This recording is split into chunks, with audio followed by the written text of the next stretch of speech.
মনটা বড়ই অশান্ত। দিনের বেশিরভাগ সময় আমি বই পড়ি, নয়তো লেখালেখি করি। কোনোটাই করতে পারছি না। মনটা খুব অশান্ত হয়ে আছে। দুটো গান আজ বড় শুনতে ইচ্ছে হচ্ছিল। বারবার সেই গান দুটি শুনছিলাম আজ। তার মধ্যে একটি হলো, মুক্তির মন্দির সোপান তলে কত প্রাণ হলো বলিদান, লেখায় আছে অশ্রু জলে। গানটির রচয়িতা ছিলেন মোহিনী চৌধুরী।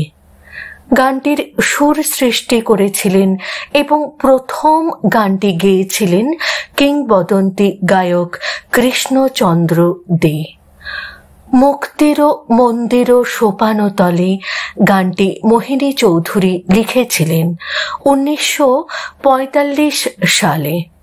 1946 সালে গানটি রেকর্ড করা হয় এবং গানটি প্রকাশিত হয়েছিল 1947 সালে।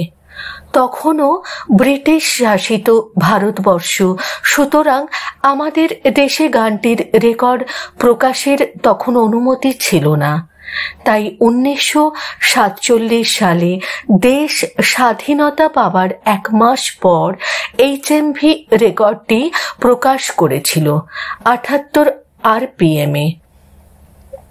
সেই সময়ে তো বটেই, আজকের সময়েও গানটি দেশাত্মবোধক গান হিসেবে সমান জনপ্রিয় আমাদের সকলেরই কাছে।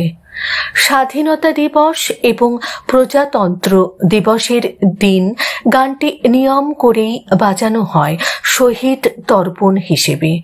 গানটি মুক্তি পেয়েছিল স্বাধীনতার ঠিক পরেই 1947 সালে। এখনো সমান জনপ্রিয় এই গানটি। সে যুগে জনমানসে অনন্য প্রভাব বিস্তার করেছিল। 1971 সালে বাংলাদেশের মুক্তিযুদ্ধ শেষে কলকাতার ব্রিগেড ময়দানের সভায় এসেছিল বঙ্গবন্ধু শেখ মুজিবুর রহমান। সেখানে শিল্পী সবিতা ব্রত গীতিকারের নাম উল্লেখ করে গেয়েছিলেন মুক্তির মন্দির সোপান তলে গানটি। এইবার বলি আরেকটি গানের প্রসঙ্গে।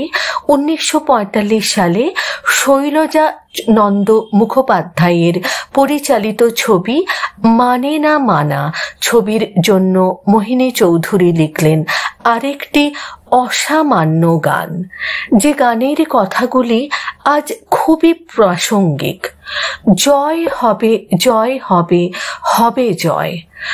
মানবের তরে মাটির পৃথিবী, দানবের তরে নয়।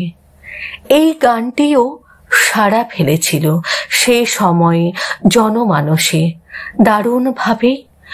এবং এই প্রসঙ্গে একটি তথ্য যোগ করতে চাই। মোহিনী চৌধুরীর লেখা এই গান দুটি 1947 সালে যেমন ভারতবাসীকে উদ্ধত করেছিল দেশপ্রেমে, তেমনি 1971 সালে মুক্তিযোদ্ধাদেরও তাঁর গান অনুপ্রাণিত করেছিল।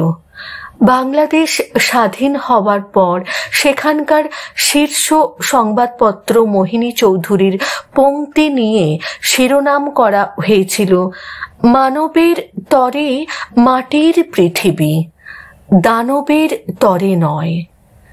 এই গানের লাইনগুলি যেন সত্যি হয়ে ওঠে আমাদের সকলের কাছেও।